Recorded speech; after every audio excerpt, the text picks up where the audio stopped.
बताओ माँ की खिदमतों का बदला दे सकता है, माँ के प्यार का सिला दे सकता है?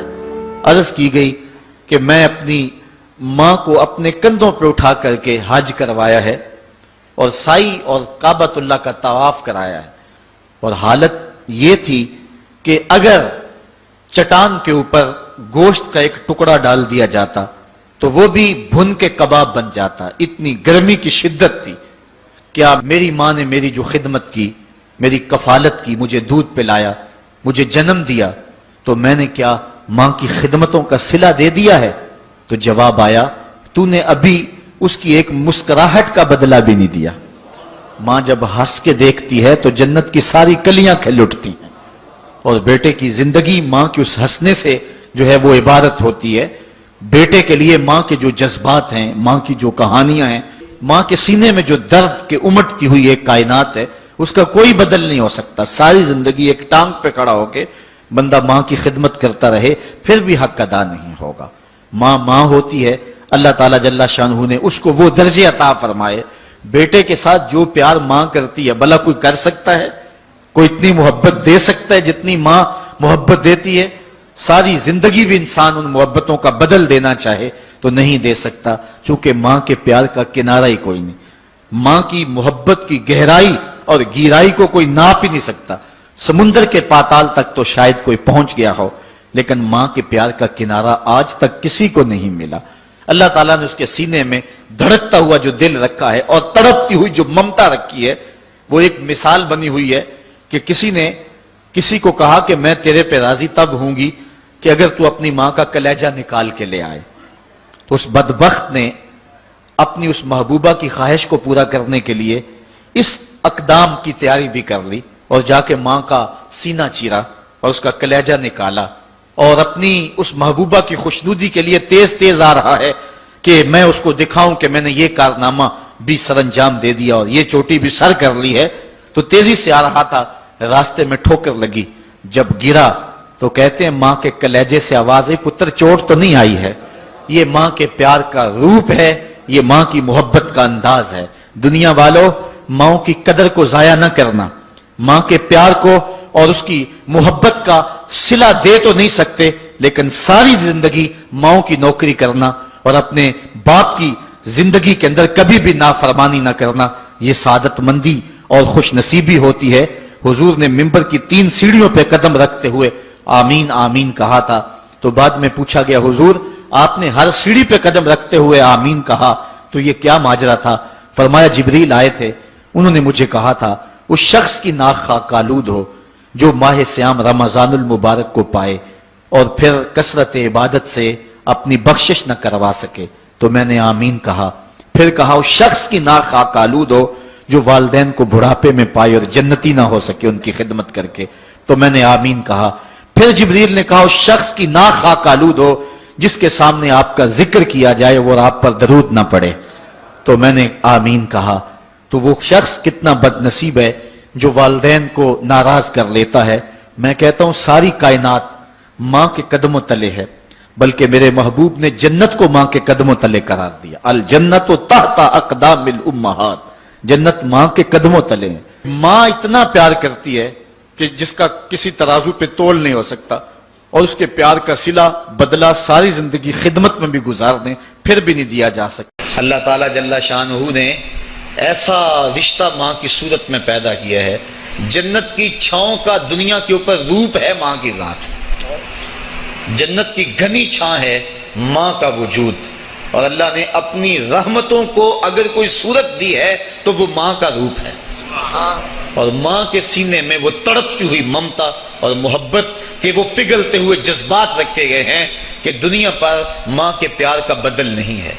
मैं कहा करता हूं आज कोई शय भी खरीदने निकले तो आप वसूख से नहीं कह सकते ये खालिस है।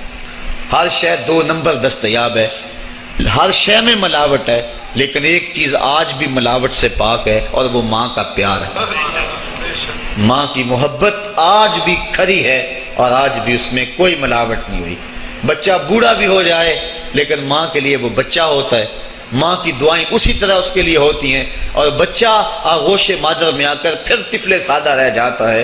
ये मां का प्यार और मां की मोहब्बतें ایک شاعر نے ماں کی محبت کا نقشہ کھینچتے ہوئے کیا خوبصورت بات کہی. وہ کہتا ہے مدت ہوئی میری ماں نہیں سوئی تابش، میں نے ایک بار کہا تھا مجھے رات کو ڈر لگتا ہے. کہا سحری کے وقت میں نے ایک بار اٹھ کے رات کو چونک کر کہا تھا مجھے رات کو ڈر لگتا ہے. مدت ہو گئی اس بات کو، یہ قصہ پرانا ہو گیا ہوا ہے، مجھے بھی بھول گیا ہوا ہے، لیکن میری ماں رات کو نہیں سوتی، میرے بیٹے کو کہیں ڈر نہ لگ رہا. یہ ماں کے پیار کا روپ ہے. علامہ اقبال جب ان کی والدہ انتقال کر گئیں تو وہ دیار غیر میں تھے، تو اس وقت انہوں نے ایک طویل مرثیہ لکھا اپنی ماں کی یاد میں، جس کا عنوان ہے والدہ مرحومہ کی یاد میں. اس کے اندر لکھتے ہیں اب وطن میں ہوگا کس کو میرا انتظار، وطن میں ہوگا اب کس کو میرا انتظار، کون میرا خط نہ آنے سے رہے گا بے قرار. آرزو لے کر تیری خاک مرکت پہ آؤں گا، اب دعائے نیم شب میں کس کو میں یاد آؤں گا. کون پچھلے پہر اٹھ کے دعا کرے گا؟ ہر ایک سے کہنا پڑتا نا جناب دعا کرنا. مولوی صاحب سے بھی عرض کرنا پڑتا حضور دعا میں یاد رکھنا. پیر صاحب سے گزارش کرنا پڑتی ہے جناب مجھے دودھ راتوں میں اور چاندنی راتوں میں مجھے یاد رکھنا. حاجی کو معتمر کو کہنا پڑتا جناب دیار حرم میں جا رہے ہو اور دیار حبیب میں جا رہے ہو، وہاں مجھے دعاؤں میں یاد رکھنا. سین حرم میں بھی اور جالی کے سامنے بھی ہر ایک کو کہنا پڑتا ہے کہ مجھے دعاؤں میں یاد رکھنا. کبھی ماں کو بھی کہنا پڑا کہ امی دعاؤں میں یاد رکھنا. ماں کے ہاتھ ویسے اٹھے رہتے ہیں، اور جب ماں کے ہاتھ اٹھ جائیں اجابت کے سارے دروازے کھل جاتے ہیں. میں نے پڑھا کتب حدیث میں جو دعائیں رد نہیں ہوتی ان میں سے ایک ماں کی دعا ہے. جب ماں ہاتھ اٹھا دے تو جنت کے سارے دروازے کھل جاتے ہیں. اور یہ لازمی نہیں ہے کہ ماں رابعہ بصریہ ہو تو پھر ہی اس کی دعا قبول ہوتی ہے. اپلے تھاپتی ہوئی ماں اور لیپا پوتی کرتی ہوئی ماں جو ہے وہ مٹی سے بھرے ہوئے ہاتھ اٹھا دے تو اللہ ان ہاتھوں کو بھی خالی نہیں موڑتا. ماں جب بولتی ہے تو اس کے لہجے میں جبریل بولتا ہے. ماں جب مسکراتی ہے لگتا ہے جنت کی ساری کلیاں کھل اٹھی ہیں. ماں کے چہرے کی رونق اور ماں کے چہرے کی جو ہے وہ خوشی بیٹے کے دل کو حقیقی قرار اور حقیقی تسکین دیتی ہے. جو ٹھنڈ ماں کے ساتھ نصیب ہوتی ہے وہ کائنات میں کسی اور جگہ پہ نہیں ہے. جو گھنا سایہ ماں کے دامن میں ہے وہ کسی اور جگہ میسر نہیں ہو سکتا ہے. وہ کیا کہا تھا کسی نے کہ 5 اسٹار ہوٹلوں میں کھانا کھانے میں وہ لذت کہاں جو چولہے پر بیٹھ کے ماں کے ہاتھوں سے پکی ہوئی چپاتیاں کھانے میں آتا ہے. عالی جناب حضرت صاحب کیا کیا اسٹیٹ سیکرٹری نام لیتے ہیں، لیکن وہ لطف کہاں جو ماں اوئے ببلو اوئے پپو اور اوئے مٹھو کہہ کے پکارتی ہے. جو مٹھاس ان لفظوں کے اندر ہے وہ بڑے اور بھاری اور بھرکم الفاظ اور خطابات کے اندر کہاں ہے. اونچی کرسی پہ بیٹھنے کا وہ لطف نہیں ہے جو ماں کے قدموں میں بیٹھنے کا ہے. اللہ نے ماں کے روپ کے اندر ایک محبت اور ایک الفتوں کا ایک ایسا دریا دیا ہے کہ جس کے اندر انسان جب جاتا ہے تو اس کے دکھوں کے سارے میل دھل جاتے ہیں اور وہ بالکل آسودہ ہو جاتا ہے. یہ ماں کا روپ ہے، یہ ماں کا پیار ہے. تو ماں کا بچھڑ جانا، اس دنیا سے چلے جانا، یہ ایسے ہی ہوتا ہے جس طرح کوئی بندہ گھنے سائے میں کھڑا ہو تو اچانک اس کو دھوپ میں کھڑا کر دیا جائے، پھر اسے پتا چلتا ہے کہ کتنا گھنا سایہ تھا. جس طرح درخت ساری دھوپ اپنے اوپر سہتا ہے اور جو اپنے نیچے کھڑا ہو اس کو ٹھنڈک دیتا ہے، اسی طرح ماں باپ سارے دکھ اپنے اوپر سہتے ہیں لیکن اپنی اولاد کو ٹھنڈک پہنچاتے ہیں. ماں باپ کے اس دنیا سے چلے جانے کے بعد پتا چلتا ہے کہ میں کتنی گھنی چھاؤں سے کس کڑاکے دار دھوپ میں آ گیا ہوں اور میری زندگی کے اندر کتنے دکھوں کا زہر گل رہا ہے.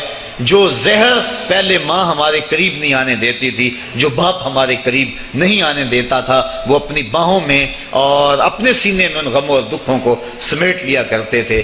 تو ماں کا بچھڑ جانا، ماں کا اس دنیا سے چلے جانا، یہ بہت بڑا سانحہ ہوتا ہے.